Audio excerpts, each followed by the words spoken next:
सूबे में सर्दी का पारा जहां एक तरफ 18 डिग्री से 12 डिग्री तक टच कर रहा है, इसी बीच सूबे में सियासत का पारा लगातार बढ़ता जा रहा है। हम खड़े हैं इसमें मुसाफिर चाय वालों की दुकान पे, जहां कई सारे लोग हैं जो चुनाव पे चर्चा कर रहे थे। हम भी उनमें शामिल होते हैं। आइए जानते हैं कि उनका क्या विचार है। क्या भाई साहब, क्या सुनना है उसका? आशुतोष मोनू। आपके हिसाब से किसकी सरकार आ रही है? सरकार तो जनता तय करेगी भैया। पार्टियां अपनी अपनी हैं, जोश अपना अपना लगा रही हैं। आज डेट में हम लोग भविष्यवाणी करने थोड़ी ना कोई होते हैं कि किसकी सरकार आएगी। मत है अपना, सबका बंद मत होता है, जिसको जो चाहेगा अपना देगा। तो ये सारी पार्टियां जो लगा रही हैं। जो वर्तमान सरकार है, इसका 5 साल का कार्यकाल पूरा हुआ, कैसा लगा आपको? सब सरकार अपने साथ सब अच्छा ही करती है। सब सरकार जो भी करती है काम सबका अच्छा रहा, इसका भी ठीक रहा है। कुछ कार्य जो अच्छे रहे हों, कुछ कार्य जो बुरे लगे हों, कुछ ऐसे कार्य। अब अच्छे बुरे की चर्चा सार्वजनिक नहीं की जा सकती है कोई चीज़ की। नहीं, बेहिचक बताइए। नहीं, बेहिचक काहे सार्वजनिक में कोई चीज़ होगी चीज़ें हैं। बाकी कार्यकाल का अच्छा रहा है, सबने अच्छा किया है और सरकारें भी सारी सबने अच्छा किया अपने अपने काम हिसाब से। क्या तुम नाम है? चंद्रभाल। अच्छा सर जी, ये कह रहे थे कि 5 साल का कार्यकाल सरकार का पूरा हो रहा है। जी। सरकार बड़े बड़े वादे कर रही है कि हमने एक्सप्रेसवे बनाए हैं, हमने राम मंदिर बनाया, हमने काशी विश्वनाथ कार्य। आपका क्या कहना है? नहीं, अच्छा किया जी। हिंदू धर्म के लिए अच्छा कार्य किया, राष्ट्र के लिए अच्छा किया जी। और जो राष्ट्र के हित में कार्य करेगा उसको वोट मिलेगी जी। और वो जनता तय करेगी जी। खाली हमारे अकेले तय करने से कुछ नहीं होता है भाई। आपसे एक सवाल ये पूछना चाहते हैं कि राष्ट्र के हित में शिक्षा का जो कार्य है यह काफी इम्पोर्टेंट माना जाता है। जी। आपको लगता है कि सरकार ने शिक्षा के क्षेत्र में कार्य किया? जी किया, मगर बहुत बेहतर नहीं रहा भाई, क्योंकि बंद होने की वजह से बच्चों के ऊपर बहुत प्रभाव पड़ा। जी। बहुत बड़ा प्रभाव पड़ा। जी। अश्विनी शुक्ला, भाजपा सभासद, सिविल लाइन सीतापुर। अच्छा, भाजपा के सभासद हैं, तो आप बताइए कि कैसा लगा कार्यकाल? बहुत अच्छा कार्यकाल रहा। आपने देखा टोटल माफिया राज खत्म हुआ जी। और ये जो चैन स्क्रैचिंग लीजिए और छोटी मोटी घटनाएं रोज इस तरह की इन्हीं रोडों पे हुआ करती थी। आप यहाँ आँख अस्पताल से लेकर आप चर्च रोड पे आए दिन ये हुआ करता था। इधर कप्तान साहब के बंगले से लेके आँख अस्पताल तक आए दिन कहीं जो है चैन खींच ली गई, कहीं कुछ कर लिया गया, किसी दिन पर्स छीन ली गई महिलाओं की। ये सब बंद हो गया बिल्कुल। आप बताइए। विपक्ष का तो आरोप है कि अपराधी तो अभी भी खुलेआम टहला भी जालौन में जो है सिपाही को पीट के उसकी राइफल ही छीन। नहीं, कहीं राइफल नहीं चली। विपक्ष का काम तो ये बरगलाना ही है। अच्छा, वो तो सपा का काम बरगलाना है, वो बरगलाएगी, लेकिन उससे कोई फर्क नहीं पड़ता। राशन देखिए आप फ्री मिल रहा है गरीब जनता को। कोविड में इतने दिन बंद रहा, उसके लिए माननीय मुख्यमंत्री और प्रधानमंत्री जी ने भाई राशन सभी को फ्री दे रहे हैं, तेल दे रहे हैं और आपका टोटल रिफाइंड दे रहे हैं। और क्या चाहिए? युवा लगातार जो है विधान भवन का घेराव कर रहे हैं भर्ती के लिए। युवा भर्ती के लिए वो समाजवादी युवा हैं, आप समझे। ये यहाँ ये राजनीतिक से समाजवादी। हाँ बिल्कुल है, ये पार्टी उकसाती है। अच्छा, क्या आप ऐसा करें? आप बताइए, 5 लाख नौकरियां दे चुके हैं माननीय योगी नाथ जी। और क्या चाहिए? अभी थोड़े दिन पे देखिए आज अनुदेशों का 2000 रुपये बढ़ा दिया और शिक्षा मित्रों का बढ़ा दिया। एक मिनट, आपके विषय भाई साहब कह रहे हैं कि सरकार बहुत अच्छी रही और जो है उसने बहुत काम किया है, 5 लाख रोजगार दिए और अपराध कम हुआ। आपका क्या कहना है? मेरा कहना तो यह है कि नए साल में भारतीय जनता पार्टी की सरकार जा रही है। किसान परेशान है, नौजवान परेशान है। भैया कह रहे थे कि जो बेरोजगार है वो समाजवादी है। हमको फक्र है कि इन्होंने बेरोजगारों को समाजवादियों से जोड़ दिया और यही बेरोजगार 2022 के चुनाव में भारतीय जनता पार्टी को जवाब देगा। गन्ने का रेट नहीं मिल रहा है, पर्चियां नहीं मिल रही हैं, एमएसपी पे धान नहीं बिक रहा है। आप कह रहे हैं कि बहुत अच्छा काम हुआ। आपसे पूछना चाहता हूं, उत्तर प्रदेश की जनता के अनुपात में 5 लाख रोजगार, हमें नहीं पता 5 लाख, लेकिन आपने कहा मान लेते हैं 5 लाख। क्या वह अनुपात ठीक है? 2 करोड़ प्रधानमंत्री जी ने कहा था 2 करोड़ रोजगार प्रतिवर्ष देंगे।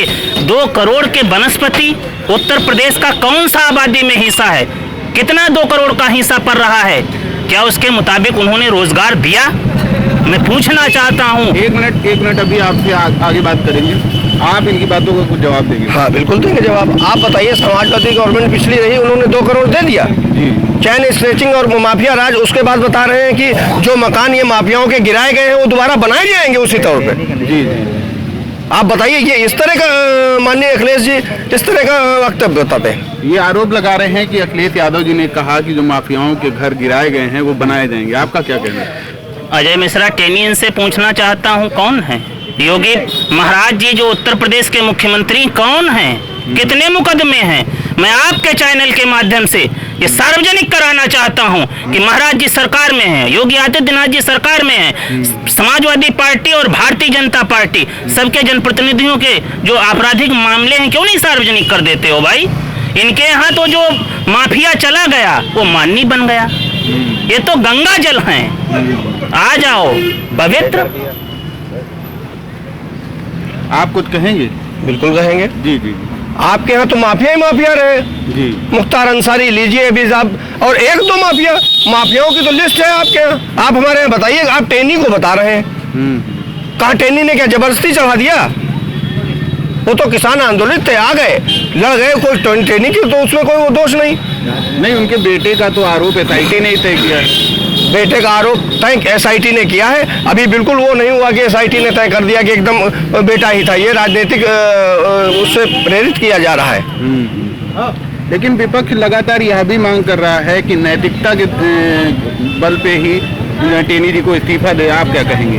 नहीं, कतई इस्तीफा नहीं दे। नैतिकता है ही नहीं भारतीय जनता पार्टी के पास। नैतिकता केवल सपा के पास है, जैसा हमारे मसूद भैया बता रहे हैं, हमारे साथ सभासद है। नैतिकता इनका कहना है केवल सपाइयों के पास है। नैतिकता केवल समाजवादी पार्टी के पास, भाई साहब का आरोप। नैतिकता हर व्यक्ति के पास होती है अगर वो अंदर से कुछ सोच ले, लेकिन ये सब बेशरम हो चुके हैं, बिल्कुल ओढ़े पड़े हैं, दामन ऐसा बेशरम का ओढ़े पड़े हुए हैं। इनके लड़के के ऊपर बराबर SIT ने भी रिपोर्ट दे दी है, लेकिन कोई असर नहीं पड़ रहा है। वो हमारे गृह मंत्री जो हैं अमित शाह जी, वो कहते हैं कि हम दूरबीन से देखते हैं, और उनके पड़ोस में टेनी मिश्रा जी में बैठे होते हैं। ये है इनकी नैतिकता, ये है इनकी विचार। और इनके राज में क्या महंगाई का हाल क्या है देख लीजिए आप। कड़वा तेल जो 60 रुपये बिकता था वो 200 रुपये बिक रहा है। आज ये हाल महंगाई का। महंगाई चरम पे है। कभी भी आज तक की इतिहास रहा है हिंदुस्तान का 100 रुपये में पेट्रोल नहीं बिका, लेकिन भारतीय जनता पार्टी सरकार ने पेट्रोल बेचने का काम किया। 100 रुपये डीजल, 90 रुपये 100 हैं। इनको किसानों की मौत कहाँ दिखती है? किसानों की मौत भारतीय जनता पार्टी के लोगों कहाँ दिख रही है? आपने सही कहा, वो किसान लेटे थे और कह रहे थे मेरे ऊपर आओ, टेनी महाराज जी के बेटे गाड़ी चढ़ाओ। सही कह रहे हैं।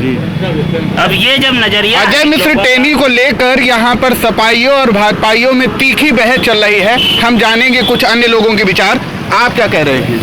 भैया, ये भारतीय जनता पार्टी आप देख रहे हो पूरे 5 साल बीत गए, कोई एक भी रोड का काम किया हो, कोई रोजगार दिया हो, कोई गन्ने का भुगतान किया हो, जो आप आज भी जानते हो कि 450 करोड़ रुपए बाकी है किसानों का, नहीं मिल रहा है।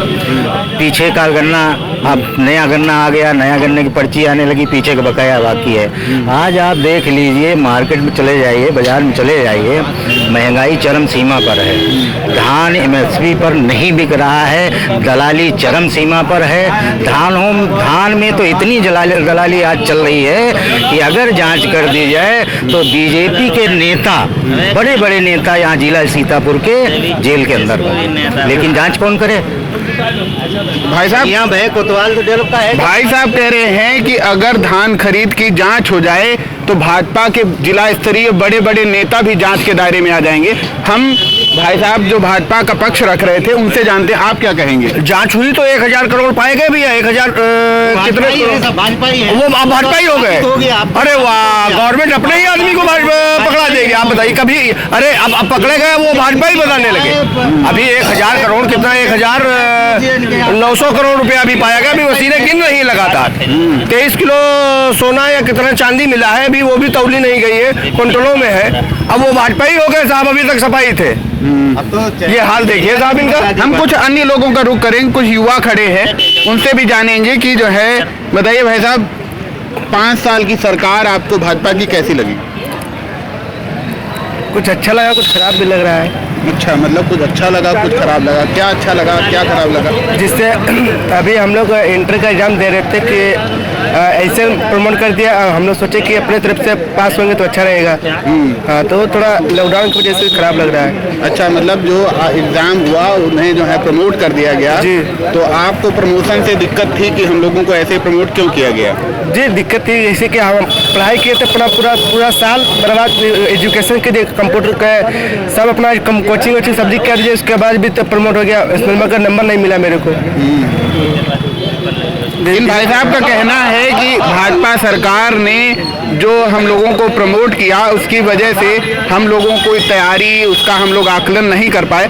कुछ अन्य साथी हैं जो कुछ कहना चाह रहे हैं। जी बताइए। अभी हमारे अश्विनी भैया कह रहे थे कि जो पैसा मिला वो समाजवादियों का, यही कहने का आशय था। भाई नोटबंदी इन्होंने की, रेलवे इनकी, डबल इंजन की सरकार इनकी, हवाई जहाज इनका, तो पैसा आया कहाँ से? क्यों नहीं इन लोगों ने पकड़ा? और हमारे माननीय राष्ट्रीय अध्यक्ष जी ने कहा है कि जिस व्यापारी का पैसा पकड़ा गया उसकी कॉल डिटेल निकलवा लो, दूध का दूध पानी का पानी हो जाएगा, ना इनका पैसा ना मेरा पैसा। क्यों? भाई साहब भी कुछ अपनी बात रखना चाह रहे हैं। भाई साहब का कहना है कि अगर कॉल डिटेल निकलवाई जाए तो कानपुर के व्यापारी पीयूष जैन के मामले में ज़्यादा खुलासा हो सकता है। आइए कुछ अन्य साथी हैं जो कुछ कहना चाह रहे हैं। तो आपने देखा कि यहाँ पर जो साथी खड़े थे काफी ज्यादा नोकझोंक हो गई। वो नोकझोंक अजय मिश्रा टेनी को लेकर के थी। भाजपाइयों का आरोप था कि भूमाफिया और गुंडागर्दी सपाइयों के शासनकाल में ज्यादा थी, जबकि सपाइयों का कहना था कि भाजपा के शासनकाल में जो अपराधी भाजपा में शामिल हो गए वो माननीय हो गए, इसलिए जो है भूमाफिया या जो है गुंडागर्दी कम हुई है। कैमरा पर्सन विपिन राजवंशी के साथ अरुणेश अवस्थी की रिपोर्ट।